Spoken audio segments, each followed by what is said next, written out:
You ask Tiger to solve. This deals with linear equations with one unknown. The final result is x equals 35. Let's solve it step by step.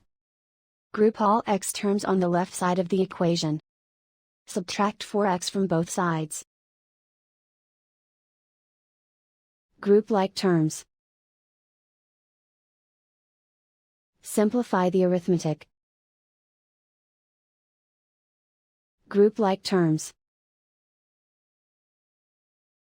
Simplify the arithmetic. Group all constants on the right side of the equation. Subtract 31 from both sides. Simplify the arithmetic.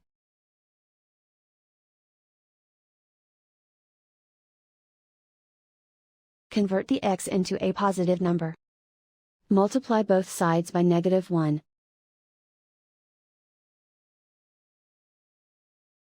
Remove the ones.